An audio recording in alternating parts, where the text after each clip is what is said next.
Moi j'ai les idées, puis après il faut les réaliser. Le musée, c'est un peu ma caverne d'Ali Baba depuis l'enfance, depuis toujours. Je m'appelle Christian Lacroix, je suis designer et j'ai assuré la scénographie de cette exposition sur Fayet. J'ai toujours entretenu d'excellentes relations avec ce musée. Et on a parlé de moi au département apparemment. Un jour, on me dit tiens, est-ce que vous accepteriez de mettre en scène cette exposition? J'ai été très heureux d'ailleurs de participer à la restauration. J'ai fait les 2 grandes fresques sur verre. Il y avait plusieurs challenges, c'est-à-dire respecter le lieu en tant que tel. Il est assez parfait, je trouve. Il y a une harmonie formidable architecturale. Deuxièmement, il fallait montrer les œuvres, puisque c'est le but de cette exposition, faire connaître Fayet.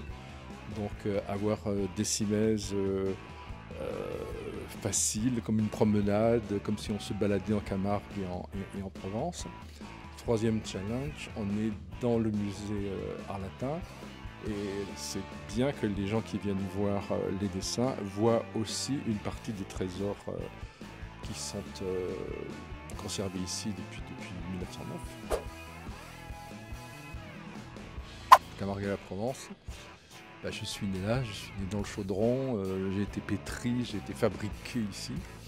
Et le sujet Mireille, parce que moi j'ai 74 ans. Et ma génération, on a été très baignée, aujourd'hui peut-être moins, mais par les traditions, par la littérature de Mistral. Quand je suis scénographe, quand je suis costumier pour le théâtre, là il y a des rêves d'enfants qui se réalisent. Et si on m'avait dit quand je venais à 5, 6, 7, 8 ans ici, que je réaliserais des fresques de 4 étages sur 2 côtés, mais je n'aurais pas cru, quoi.